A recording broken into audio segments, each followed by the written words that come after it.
Merci beaucoup, merci pour cette invitation. Donc, je suis ravi de pouvoir intervenir dans ce colloque et je vais essayer de vous parler de la métacognition. Donc, je vais évidemment définir ce que j'entends par métacognition, qui est globalement l'ensemble des processus d'autoréflexivité que nous avons les uns et les autres sur les processus que nous engageons dans nos apprentissages. Je vous parlerai aussi de fonctions exécutives, qui sont ces fonctions de haut niveau qui permettent de réguler l'ensemble des processus cognitifs, sociaux et émotionnels que nous engageons dans les situations d'apprentissage.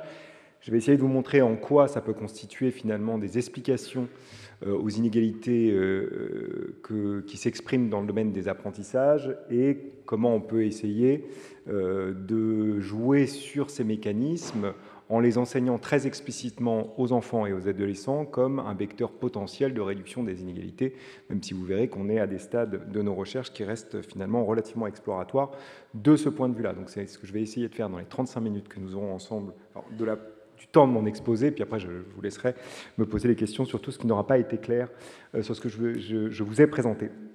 Alors, le laboratoire que je dirige, c'est le LabCID. Si vous voulez avoir un peu plus d'idées sur ce qu'on fait au LabCID, vous pouvez aller regarder le 21 du LabCID. J'en parle avec d'autant plus de bonheur que c'est une initiative des doctorantes et des doctorants du laboratoire de participer à la diffusion et à la dissémination du savoir scientifique, notamment sur ces questions d'inégalité éducative, du cerveau qui apprend à lire, écrire, compter, raisonner, penser par et contre soi-même. Donc, je vous invite à aller regarder ces ressources. Globalement, ce qu'on essaye de faire au laboratoire, c'est de comprendre le développement et les apprentissages de l'enfant dans le cadre d'un tissu biologique qui est lui-même en pleine maturation. Donc, la particularité du cerveau humain, c'est qu'il commence à se développer très tôt, en fait, avant la naissance. Donc là, on a représenté la naissance, mais le développement cérébral s'opère en partie pendant la période de la gestation.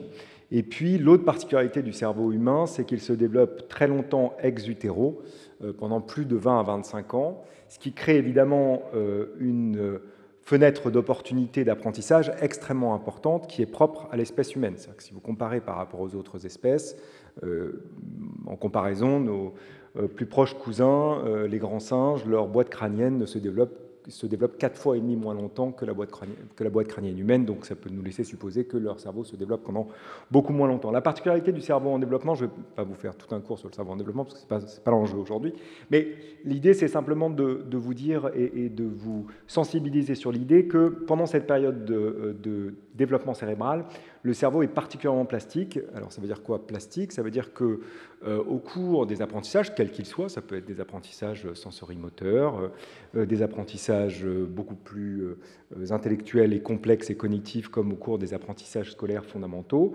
notre cerveau va passer son temps à se transformer.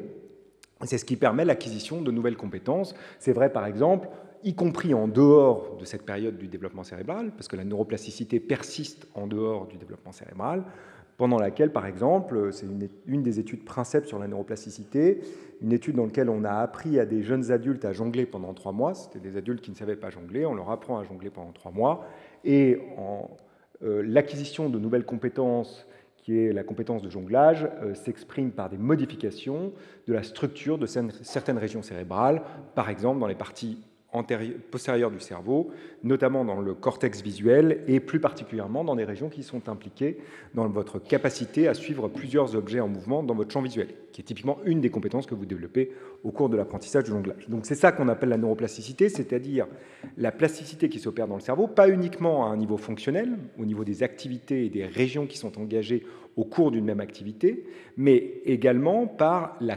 transformation de l'architecture même du cerveau. Et donc, la particularité du cerveau en développement, c'est que s'opère finalement ce type de modification à des rythmes beaucoup plus importants que dans d'autres périodes de la vie, ce qui nous donne des opportunités d'apprentissage extrêmement importants, avec des périodes de sensibilité plus ou moins fortes à l'environnement, c'est-à-dire des périodes où on apprend plus rapidement, mais dans lesquelles effectivement, on a aussi des facteurs de vulnérabilité qui vont émerger, parce que si je vous dis que le cerveau est plastique, par définition, les caractéristiques d'un environnement, par exemple d'un environnement social, vont impacter ce développement cérébral. Alors, on parle beaucoup des 1000 premiers jours. Il y a eu une commission sur les 1000 premiers jours, avec l'idée qu'il fallait faire effectivement extrêmement attention à ces premiers temps du développement de l'enfant qui est très affecté par le milieu social dans lequel l'enfant se développe. Et en fait, de plus en plus, on a un ensemble de données qui suggèrent que l'adolescence est une période très longue, hein, l'adolescence. L'adolescence commence au moment où vous rentrez dans la puberté et elle va se finir autour de 20-25 ans. Donc c'est une période de presque 10 à 12 ans dans laquelle le cerveau est pratiquement aussi plastique que la période 0-3 ans. Donc ça veut juste dire qu'il faut un peu qu'on relativise parfois le discours en disant globalement ces 1000 premiers jours sont extrêmement importants. Il y a quand même des fenêtres, d'autres fenêtres de plasticité sur lesquelles on peut agir pour essayer de réduire les effets, par exemple, du milieu social d'origine. Ceci étant dit, il y a de plus en plus d'études qui montrent que très tôt, le développement cérébral va être impacté par le milieu social d'origine. SSE, ici, renvoie à statut socio-économique. Donc, si vous évaluez le statut socio-économique des familles et que vous regardez l'effet de ce statut socio-économique sur le cerveau humain, vous voyez toutes ces zones représentées ici en jaune et en rouge qui sont impactées par le milieu social d'origine de l'enfant. Et vous voyez que ce n'est pas une petite région du cerveau, c'est-à-dire qu'on impacte une grande partie du cerveau, et notamment tous les systèmes qui sont importants pour les apprentissages fondamentaux et les apprentissages scolaires. Vous impactez les régions langagières, vous impactez les régions qui sont impliquées dans la mémoire à long terme, les régions impliquées dans la régulation émotionnelle et les régions qui sont impliquées dans l'apprentissage des règles. Donc globalement, vous touchez tous les systèmes dont vous avez besoin pour apprendre. Donc en fait, les inégalités éducatives, les inégalités en termes d'apprentissage, elles émergent extrêmement tôt au cours du développement, parce qu'on impacte très tôt le développement cérébral en fonction de certaines caractéristiques du milieu dans lequel se développe l'enfant.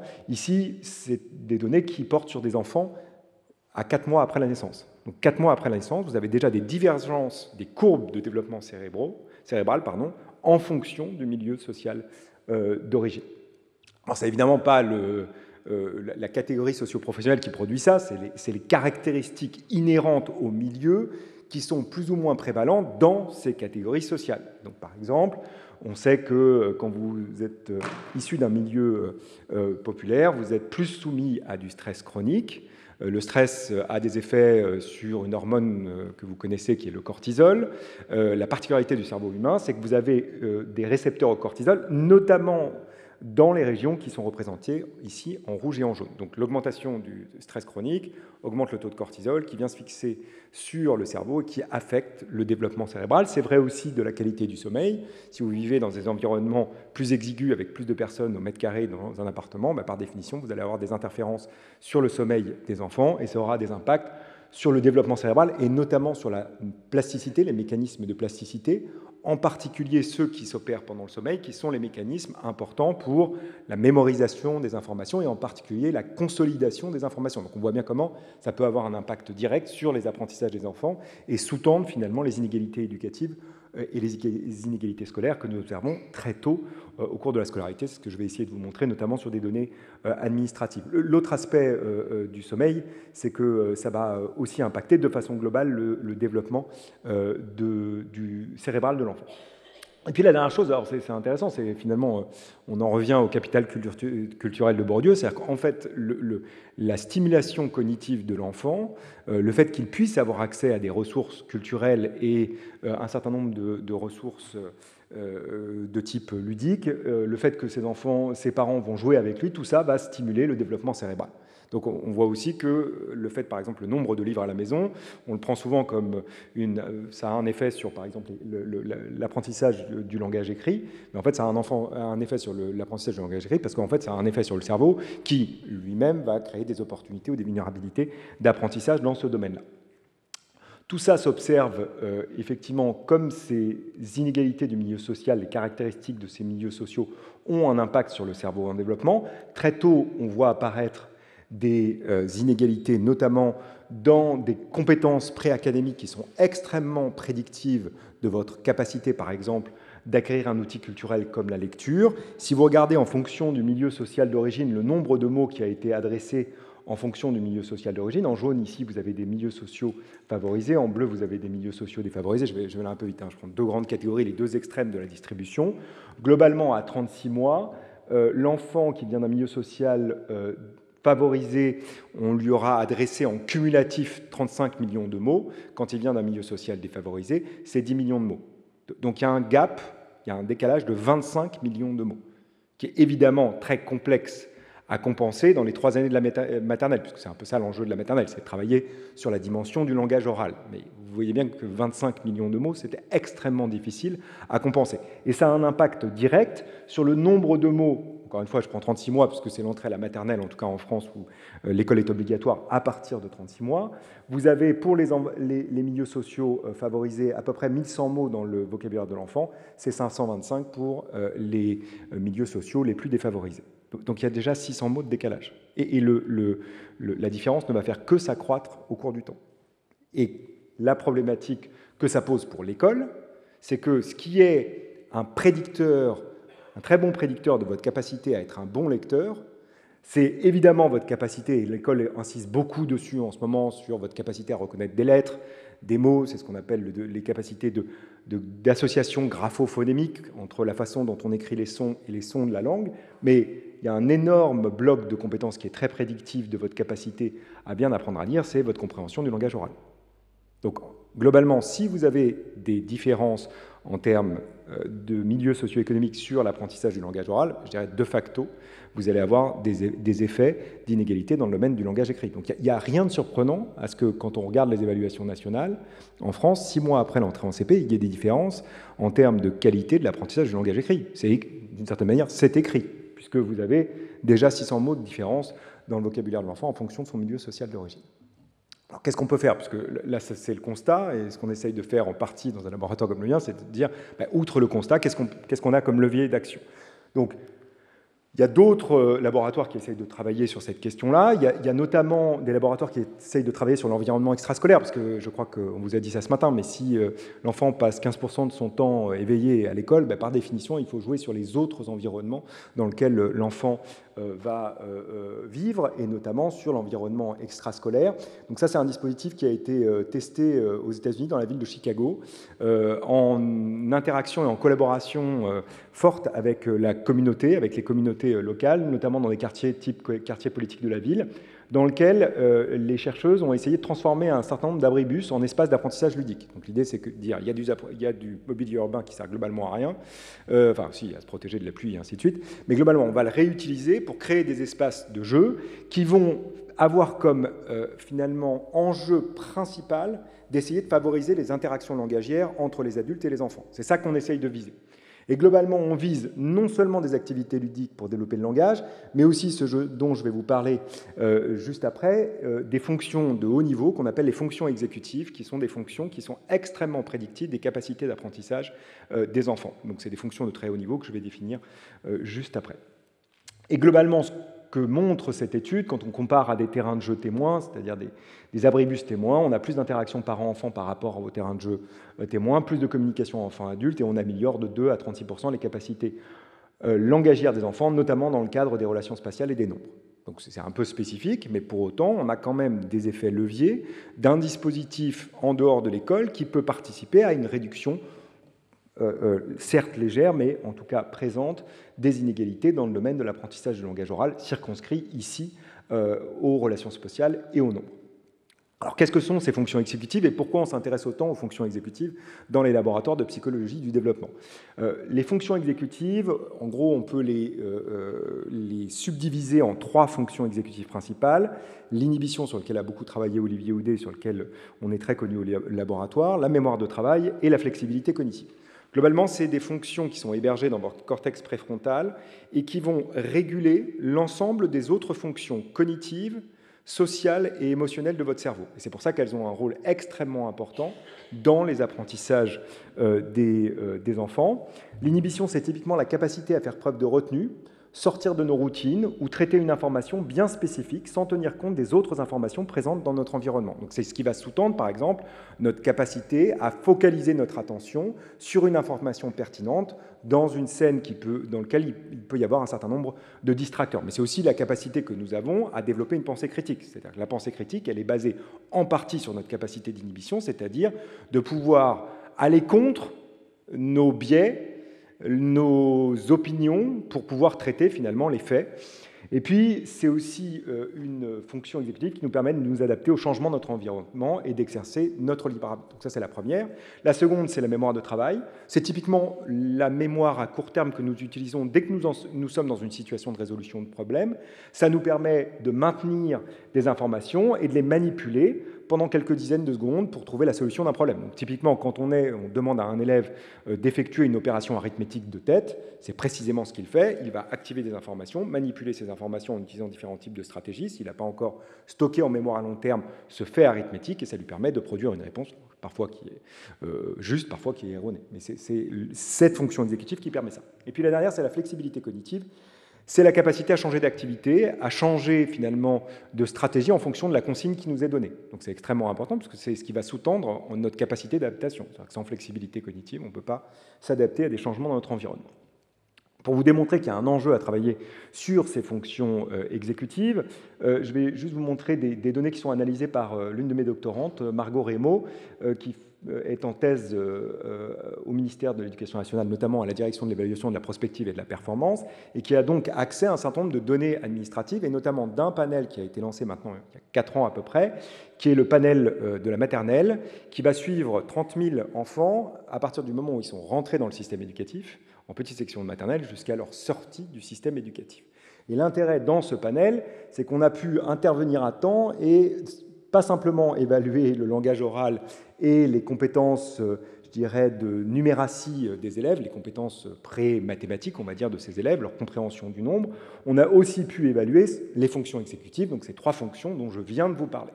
Et ce qu'on regarde dans ce modèle statistique, c'est de regarder en quoi le milieu social d'origine, ici, on en tire une approximation via le niveau d'études et le type de métier dans les familles, impacte le langage oral et les compétences pré-mathématiques parce que ce milieu social d'origine impacte ses fonctions exécutives. Ce qu'on voit dans ce modèle, c'est que globalement, le milieu social d'origine impacte les compétences langagières et les compétences pré-mathématiques parce que ce milieu social d'origine a un effet sur les fonctions exécutives. Donc une partie des inégalités éducatives, elles impactent effectivement des apprentissages scolaires et préscolaires parce qu'elles impactent en fait ces fonctions exécutives dont on sait qu'elles sont des très bons prédicteurs de la réussite académique future. Donc ça veut dire qu'effectivement, l'un des enjeux et l'un des leviers de réduction de ces inégalités, c'est potentiellement d'essayer de développer ces fonctions exécutives. Donc c'est ce qu'on essaye de faire dans notre laboratoire.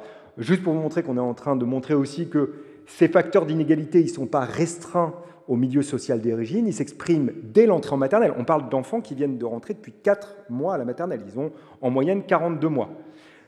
Ces enfants, ces compétences préacadémiques de ces enfants à 42 mois, à l'entrée à la maternelle, il y a des facteurs d'inégalité qui touchent tant au milieu social d'origine qu'au genre, qu'au mois de naissance. Le mois de naissance, on le savait déjà, vous le savez que ça vient d'être montré aussi sur les performances dans PISA, ce qui montre que ce n'est pas simplement pour les premiers apprentissages, ça impacte l'ensemble de la scolarité. Il faut juste se mettre... il faut comprendre ce que ça veut dire. C'est-à-dire que votre simple mois de naissance, indépendamment de votre milieu social d'origine, crée un facteur d'inégalité pour vos apprentissages. C'est quand même incroyable, c'est purement structurel. C'est la façon dont on a considéré qu'il fallait faire rentrer une classe d'âge à un moment donné, tous en même temps. Et ça suffit à créer de l'inégalité. Et ce qu'on montre encore une fois, c'est que cette inégalité dans ces domaines préacadémiques, ils émergent parce que ces 3 facteurs impactent les fonctions exécutives. Pour le genre, ça impacte finalement de façon positive le domaine préacadémique parce que les filles ont des meilleures fonctions exécutives et donc elles ont des meilleures compétences préacadémiques à l'entrée en maternelle. Ensuite, ça va se renverser un peu pour plein de facteurs différents dans lesquels je ne vais pas rentrer. Donc, on a mené beaucoup de recherches au laboratoire qui montrent qu'une partie des difficultés rencontrées par les élèves, pas uniquement en maternelle, mais pendant toute leur scolarité, relève de difficultés parfois à mobiliser ces fonctions exécutives, et notamment cette capacité d'inhibition. Donc on a montré que c'était le cas, par exemple, pour la difficulté qu'ont rencontrent les élèves à comparer les lettres dont l'image en miroir rencontre une autre lettre. C'est un peu long à expliquer, mais globalement, sachez que quand on essaye d'acquérir un outil culturel comme la lecture, s'opère un espèce de bricolage dans notre cerveau. Le cerveau coopte certaines régions qui étaient utilisées pour d'autres fonctions, que cette cooptation de certaines régions va entraîner des espèces de bugs. Et le bug pour les lettres en miroir, c'est qu'on réutilise des régions du système visuel qui ont comme propriété intrinsèque de généraliser en miroir. Donc vous imaginez bien que si vous généralisez le B en miroir, ça devient un D, et donc ça devient très difficile de distinguer le B et le D. Ce qu'on a montré, c'est que quel que soit votre niveau d'expertise en lecture, dès que je vous présente un B et un D, votre cerveau doit inhiber la généralisation en miroir pour être en mesure de dire que le B est différent du D. On a montré ça aussi dans la comparaison des nombres décimaux.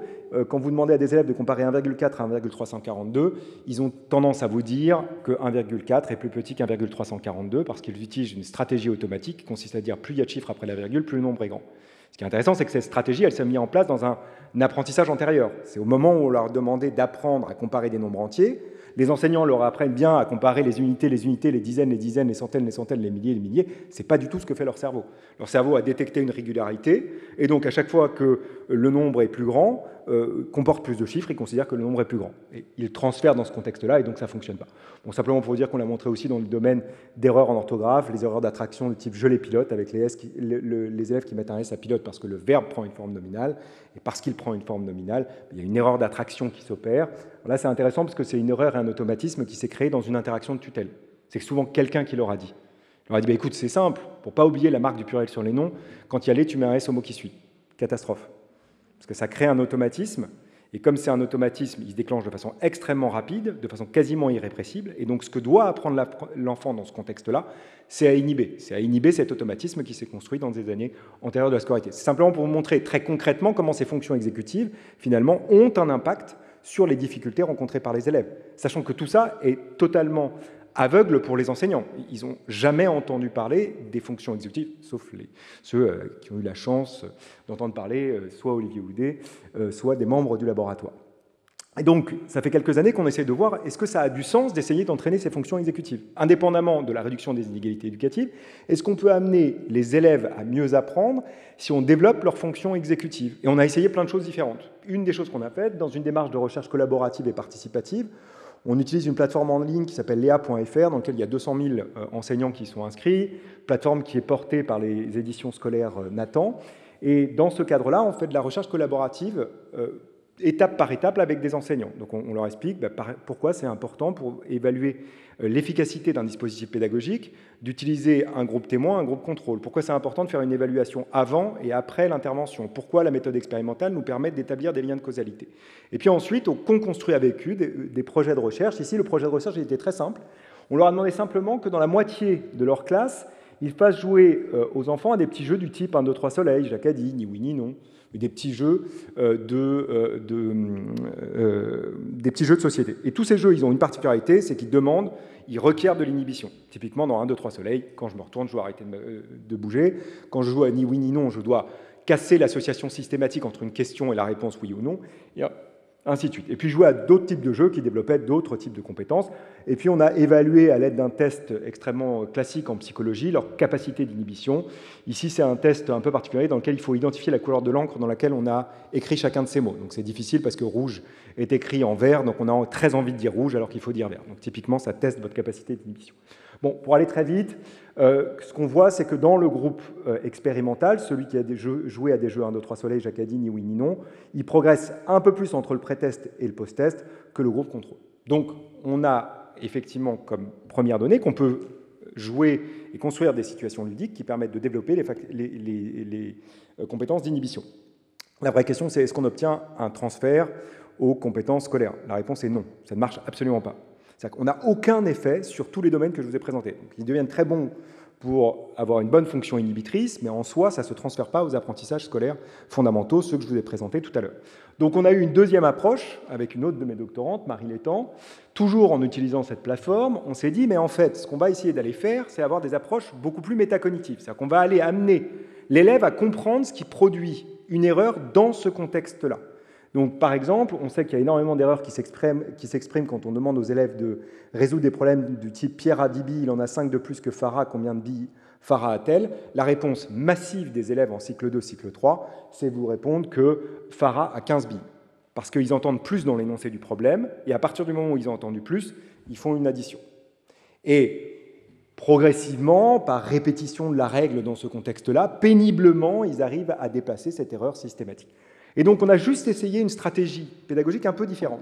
Au lieu de leur expliquer la règle, on a simplement commencé par leur dire « Attention, là, il y a un piège pour ton cerveau. Quand tu entends plus, tu as envie de faire une addition. Quand tu entends moins, tu as envie de faire une soustraction. Mais ça ne marche pas dans ce contexte. Ton cerveau doit inhiber cette stratégie, résister, stopper cette stratégie. Et puis ensuite, on leur explique quand même la règle à utiliser, parce que sinon, ils ne savent pas forcément quelle est la règle à utiliser.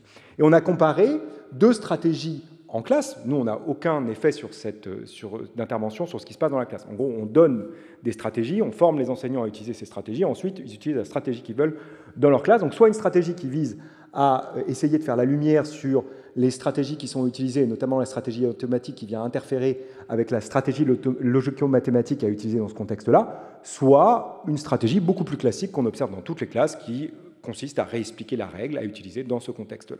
Et encore une fois, on garde pré-test, post-test, post-test différé. Et ce qu'on voit, c'est que des approches plus métacognitives qui amènent à faire réfléchir l'élève sur l'erreur qu'il produit et les processus qui expliquent cette erreur produisent plus d'apprentissage en pré-test, et y compris quelques semaines après l'arrêt de l'intervention, sachant que l'intervention, elle dure entre 20 et 30 minutes. C'est extrêmement resserré comme intervention. Et déjà, vous voyez qu'on a des effets positifs. Et puis ça, c'est simplement pour vous montrer que ça n'a pas d'effet négatif ou d'externalité négative sur des problèmes dans lesquels, précisément, il ne faut pas inhiber l'automatisme. Quand j'entends plus, je fais une addition. Quand j'entends moins, je fais une soustraction. Donc, ils utilisent bien ce processus uniquement dans la condition dans laquelle il doit être utilisé.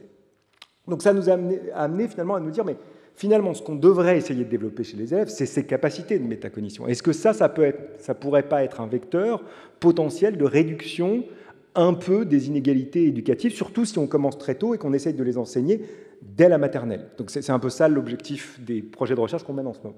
Donc qu'est-ce que c'est que la métacognition? C'est l'ensemble des mécanismes d'autoréflexivité de notre cerveau. C'est notre capacité finalement à nous poser des questions sur les stratégies que nous utilisons au cours des apprentissages. C'est un ensemble de connaissances sur nous-mêmes, par exemple, sur nos forces et nos fragilités, sur les processus, par exemple, de mémorisation. Qu'est-ce qui est une stratégie de mémorisation efficace? La méthode des lieux, par exemple, et ainsi de suite. Des connaissances sur les tâches, savoir que certaines activités demandent plus de ressources cognitives que d'autres, donc il faut que je sois plus concentré, et ainsi de suite. Et puis, des connaissances sur des stratégies, savoir que certaines stratégies sont plus pertinentes pour une tâche donnée. Donc ça, c'est ce qui relève des connaissances. Et puis, à côté de ces connaissances, il y a tout ce qu'on appelle les compétences ou les stratégies métacognitives. Il y en a trois principales. La planification qui nous permet de définir le but d'une activité et au regard de ce but de sélectionner les stratégies les plus pertinentes. Le monitoring et le contrôle qui nous permettent de vérifier que tout se passe bien comme prévu, c'est-à-dire qu'on a commencé finalement une procédure et de se dire « Ok, est-ce que ça marche ou je suis complètement en train de me planter ?» De détecter et de corriger les erreurs. Et puis l'évaluation, c'est finalement ce qui nous permet d'apprendre de nos erreurs, c'est-à-dire d'avoir la capacité de faire le bilan de ce qui a été appris et de déterminer comment s'améliorer la prochaine fois. Donc c'est vraiment notre capacité, sur la base du bilan qu'on fera de cette activité, de savoir si on est capable d'engager des stratégies différentes, si celles qu'on a utilisées n'étaient pas efficaces. Donc ce qu'on vient de montrer au laboratoire avec une autre de mes doctorantes, Mélanie Pinero, c'est que globalement, le milieu social d'origine en grande section de maternelle, il impacte les compétences préacadémiques en mathématiques et en langage oral parce qu'il impacte les fonctions exécutives, mais il impacte aussi ses compétences, ses connaissances et ses stratégies métacognitives. Donc c'est un peu le point de départ de toutes les recherches qu'on mène en ce moment, c'est de se dire, en fait, c'est sur cette dimension-là qu'il faut essayer d'étayer les enfants.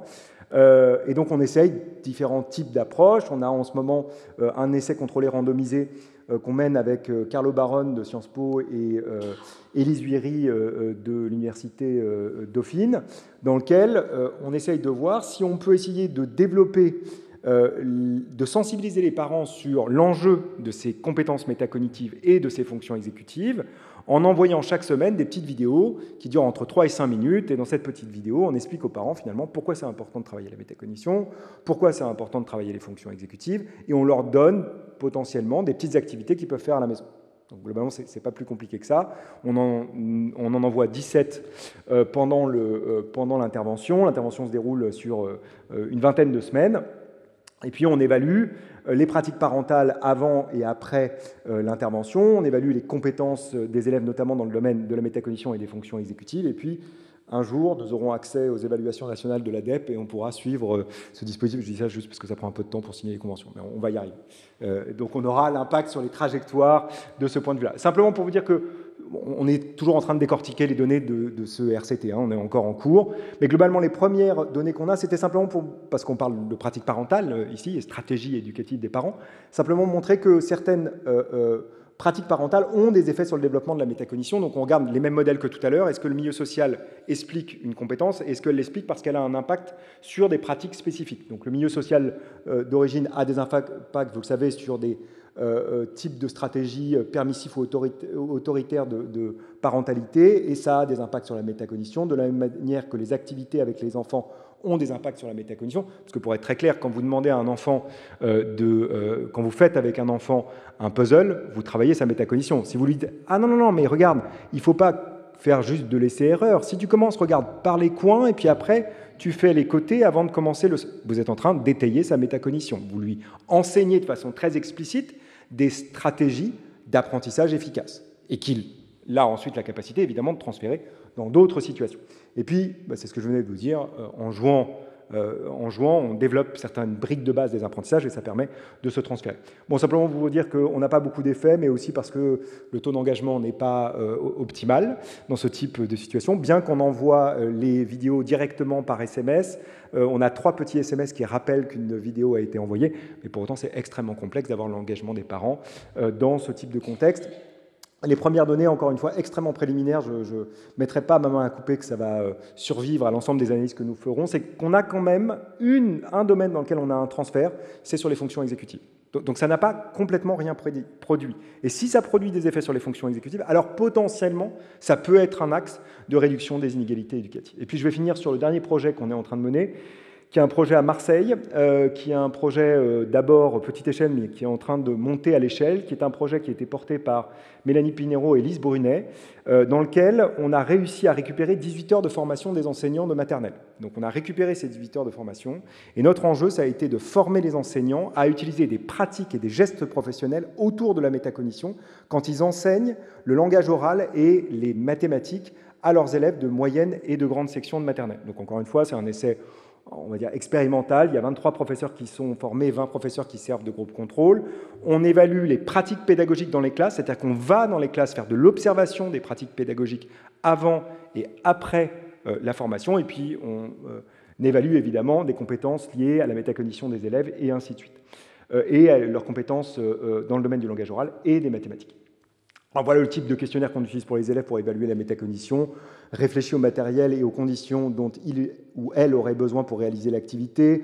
On demande aux enseignants ou aux parents de positionner la fréquence avec laquelle les enfants réalisent ce type d'activité. On a aussi un questionnaire d'auto-évaluation des pratiques enseignantes. Donc on leur demande la fréquence avec laquelle, par exemple, ils incitent les élèves à définir ce qu'il faudrait améliorer la prochaine fois et à chercher des procédures et des stratégies plus efficaces. Ça relève réellement d'un questionnement métacognitif. Et puis, on a une grille d'observation, donc on va dans les classes et on regarde la fréquence avec laquelle on voit apparaître certains gestes professionnels avant et après l'intervention. Donc, je n'ai pas encore les données sur les gestes professionnels des enseignants. On sait juste que quand on a fait le bilan pré-intervention, c'est des gestes qui sont extrêmement peu fréquents dans les classes. C'est-à-dire qu'en gros, ce n'est pas des gestes professionnels qu'on observe de façon systématique dans les classes, ce qui est une très bonne nouvelle. C'est-à-dire que si c'était des gestes professionnels très instaurés dans les classes, finalement, ça ne serait pas un levier potentiel de réduction des inégalités éducatives, puisqu'elles sont là. Donc, c'est ce qu'on essaie de faire en ce moment. Et juste données préliminaires, encore une fois, puis je m'arrêterai là-dessus après ma prochaine diapositive, simplement vous dire qu'on commence à avoir des effets de transfert sur les compétences mathématiques. C'est-à-dire que, alors même qu'on n'a pas visé dans notre formation à former les enseignants à enseigner les mathématiques différemment, on leur a simplement enseigner comment former à utiliser des gestes professionnels autour de la métacognition, on a des effets de transfert aux mathématiques. La vraie question, c'est est-ce qu'on a réduit les inégalités? Est-ce que ça n'a pas que profité aux élèves qui viennent des classes sociales les plus favorisées? Donc ça sera la vraie question. Je pourrais vous dire ça d'ici quelques mois. Et puis la dernière chose, je voulais juste vous montrer cette étude qu'on vient de publier, alors un peu en avance, mais ça sera publié en 2025. Globalement, c'est une étude qui vise à déterminer quels sont les facteurs de résilience académique, notamment au brevet. Donc on a créé des profils d'élèves, et notamment des élèves résilients, c'est-à-dire des élèves qui viennent de milieux sociaux défavorisés, mais qui réussissent aussi bien que les élèves qui viennent de milieux sociaux favorisés au brevet. Et on regarde, mais qu'est-ce qui explique le fait qu'ils réussissent aussi bien? La première chose qui sort, c'est le bien-être scolaire. Le deuxième, c'est le concept de l'auto-efficacité académique. Le troisième, c'est les fonctions exécutives. Et le quatrième, c'est la métacognition. Donc ça montre bien que c'est des vrais vecteurs, y compris au collège, potentiellement de réduction des inégalités éducatives. Voilà, t'en parlais, mais tout ça, ça nous permet aussi de créer des ressources qui permettent d'entraîner les fonctions exécutives. Donc, on va jusqu'au bout du processus de recherche translationnelle. On a créé des activités qu'on est en train de tester à Marseille dans les réseaux d'éducation prioritaire où on enseigne très explicitement aux élèves comment apprendre en sixième et on va regarder la trajectoire de ces élèves et la réduction des inégalités en travaillant sur ces dimensions-là. Et je finis en remerciant l'ensemble des membres du laboratoire. Voilà, merci beaucoup pour votre attention.